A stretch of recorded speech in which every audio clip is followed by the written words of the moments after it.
somos chamados de país felizardo. A qualidade de vida da Austrália é uma das melhores do mundo. Há tanta coisa para ver e fazer, tanto para desfrutar e participar. Mas seja no trabalho, lazer ou atividades cotidianas, os riscos estão sempre presentes. Em alguns casos, o perigo poderá ser muito pequeno e não nos apresentar o menor risco. Em outros, o perigo pode ser grande e apresentar risco de ferimento pessoal ou morte.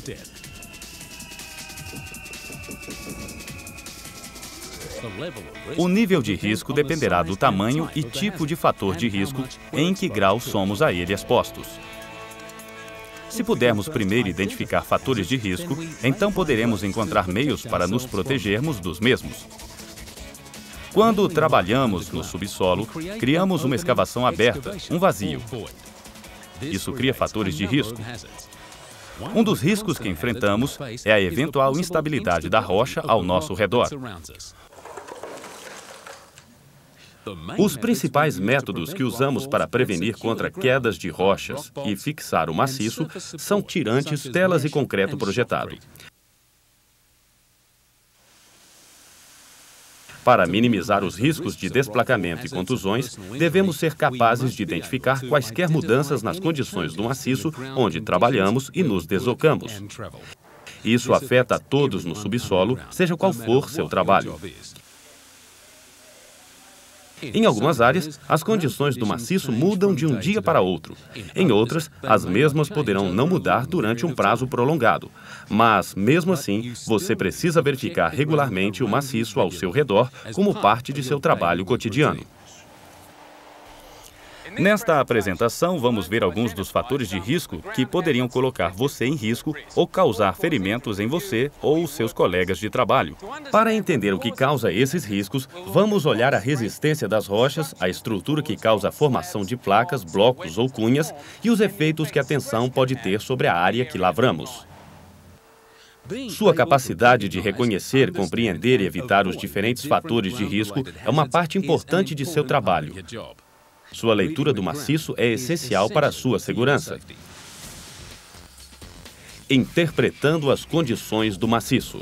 Antes de podermos começar a interpretar as condições do maciço com eficácia, precisamos aprender a respeito dos diferentes fatores que influenciam tais condições e como os mesmos se combinam para criar situações de estabilidade e instabilidade.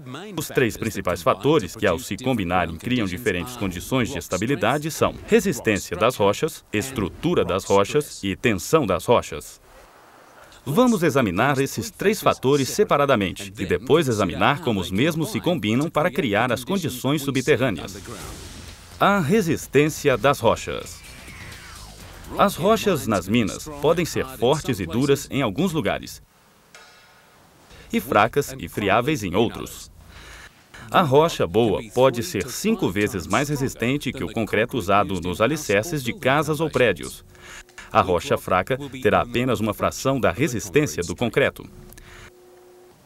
A resistência da rocha depende do tipo, formato e tamanho das partículas que constituem a própria rocha. Na realidade, sua resistência é relacionada à maneira como a rocha se formou. Podemos medir a resistência da rocha com precisão em laboratórios e máquinas especiais podem comprimir e tracionar amostras de rochas.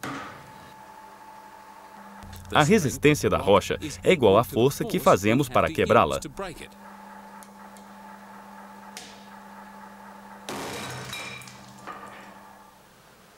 Quando você está no subsolo, você pode verificar o grau de resistência da parede batendo nas laterais com a barra de sanear. Se você consegue deformar um pedaço de rocha, isso indica que a rocha é bastante fraca.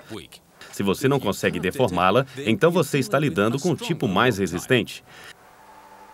A resistência da rocha é apenas um dos fatores que afetam as condições do maciço e talvez não seja o mais importante. Outros fatores, tais como a estrutura da rocha, podem desempenhar um papel importante em quebras mecânicas. Estrutura da rocha. Então, o que é a estrutura da rocha? Quando falamos a respeito de estrutura, referimos-nos a qualquer quebra, defeito ou tipo de fraqueza dentro da rocha. Tais descontinuidades podem estar bastante próximas uma da outra, ou podem estar distantes uma da outra, podem correr em diferentes direções, podem ser abertas ou fechadas, podem ser ásperas ou lisas, ou podem conter material diferente, tal como argila. Diferentes minas usam outros nomes para descrever estruturas rochosas. Alguns termos que você poderá ouvir ou usar onde você trabalha são cisalhamentos, juntas, planos de acamamento ou falhas. Para explicar isso, vamos comparar as laterais de uma escavação com uma parede feita de tijolos. Uma parede feita de tijolos é composta de materiais manufaturados, sendo os mesmos projetados e montados para atender certas especificações. Isso deveria resultar em uma parede com poucos defeitos ou nenhum. É por isso que há muito pouco risco de que caia um pedaço da parede de tijolos. A presença de estruturas na rocha é uma das principais razões pelos desplacamentos nas áreas onde trabalhamos. Para compreender o tanto que as estruturas são importantes para a estabilidade da escavação, precisamos ver o que acontece quando as mesmas interagem umas com as outras. Onde as estruturas se interceptam, podem formar placas, blocos, cunhas ou pequenos pedaços de rocha. Quando criamos escavações na rocha, significa criar aberturas na rocha onde se expõem uma ou mais estruturas. Isto quer dizer que a rocha, que era estável antes da abertura da escavação, se torna instável depois de lavrada. Então, um fator importante na interpretação das condições do maciço é olhar como as estruturas rochosas se combinam para formar um risco de desplacamento. As estruturas podem também variar de tamanho e quantidade. Em geral, quanto mais estruturas houver na rocha, maior o risco de desplacamentos. Além das estruturas de rocha, há muitas características que podem afetar as condições do maciço. A primeira característica a se considerar é o tanto que as superfícies das estruturas são escorregadias ou o grau de facilidade de elas deslizarem uma contra a outra. Por exemplo, se houver argila ou material escorregadio na estrutura, ou se esta for muito lisa, a rocha pode deslizar facilmente. Mas se a superfície da rocha for áspera e ondulada, pode ser mais difícil que deslize. A segunda característica de estruturas que precisamos considerar é se estão abertas ou fechadas. Contém pequenas fraturas ou não. As fraturas podem ser formadas através da detonação ou poderão se formar por causa de deslocamento recente do maciço. Se houver uma fratura, a estrutura rochosa poderá não se fixar muito bem. Isto permitirá que a rocha se desloque com mais facilidade. Depois, precisamos ver se há água fluindo através das estruturas na rocha. As fraturas no meio da rocha podem proporcionar espaços para que a água flua na rocha. O fluxo de água através das estruturas reduz a fricção. Isto contribui para que as rochas deslizem mais facilmente. Então, o que acontece às estruturas numa abertura? Voltemos ao nosso exemplo de uma parede feita de tijolos. Pense nas juntas entre os tijolos como estruturas na parede de tijolos. Normalmente, os tijolos seriam ligados um ao outro com argamassa para impedir que deslizassem ou se deslocassem. Mas se não houvesse argamassa entre os tijolos, a parede seria menos estável. Neste caso, o peso dos tijolos e a aspereza de suas superfícies seriam as únicas coisas a fixar as juntas horizontais umas com as outras. Mas as juntas verticais entre os tijolos não serão tão estáveis. É por isso que precisamos escalonar os tijolos para que as juntas verticais não se alinhem para proporcionar um plano contínuo de fraqueza. Uma parede de tijolos pode ser bastante estável mesmo que não haja água entre os tijolos. Isto porque o peso e o formato uniforme dos tijolos permitem que estes se combinem em um padrão consistente que seja livre de fendas. Se aplicarmos uma força ao plano da parede, esta pode ajudar a fixar os tijolos uns contra os outros. Esta força fixadora é uma combinação do peso e da aspereza dos tijolos. A aspereza pode ser considerada como fricção. Mas se aplicarmos uma força lateral às juntas, e se esta for mais intensa que a fricção, então os tijolos escorregarão e o muro será danificado. A mesma coisa pode acontecer com as laterais de uma abertura. Vamos ver o caso onde as estruturas na parede são ásperas, não têm fendas e são espaçadas distantes uma da outra. Quando a força for no plano das estruturas, a rocha ficará travada. Com uma força lateral, o resultado poderá ser diferente. Por exemplo, se houver menos fricção sobre as estruturas por elas serem lisas e escorregadias, a força pode empurrar a rocha para dentro da abertura depois de realizar a lavra. Então, quando você faz a interpretação das condições do maciço, você deve verificar a existência de sinais de água subterrânea, planos de fratura e estruturas deslizantes. Demos uma olhada na estrutura das laterais. Mas o que falar dos fundos ou tetos de uma escavação? É mais fácil para as rochas nos tetos caírem devido a seu próprio peso. Se pensarmos no exemplo da parede de tijolos novamente, podemos criar uma abertura removendo alguns tijolos. Nenhum tijolo cairá até que exponhamos um tijolo inteiro. À medida que aumentarmos a largura da abertura, expomos mais juntas e tijolos podem cair. Então, o que impede que rochas caiam dos tetos de aberturas subterrâneas? Conforme vimos anteriormente, poderá não haver estruturas suficientes para formar blocos. Mas, mesmo onde blocos se formam, a posição e a estrutura das rochas podem resultar na fixação dos blocos no devido lugar. Poderá haver força suficiente para segurar ou grampear juntas as estruturas nos tetos. Mas lembre-se, estas forças mudarão com o tempo e, à medida que estas forças compressoras se tornarem menos intensas, o risco de desplacamento será maior.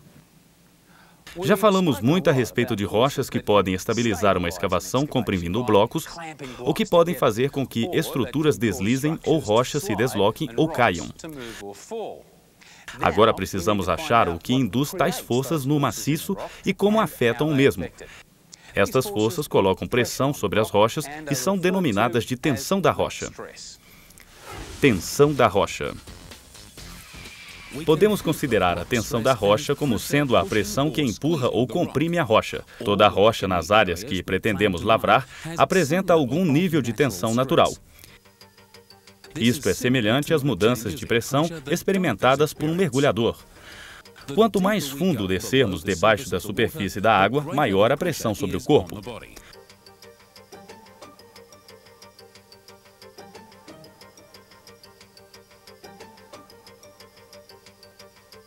Numa mina, quanto mais profundo descermos, maior se torna a pressão sobre a escavação.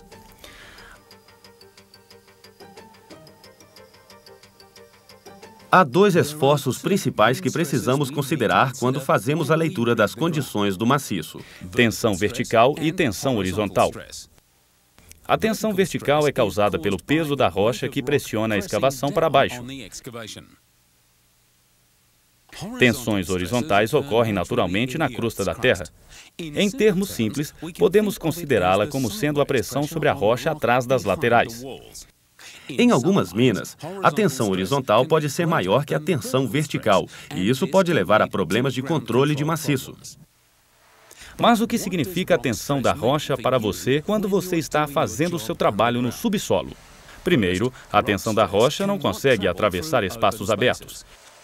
De modo que, quando você está numa escavação, seu corpo não sentirá qualquer efeito. Mas a tensão afetará a rocha a seu redor. A tensão está sempre presente na rocha, independente de se a escavar ou não. Quando se escava a rocha, as tensões mudam. Ao escavarmos a rocha, criamos uma abertura ou um vazio.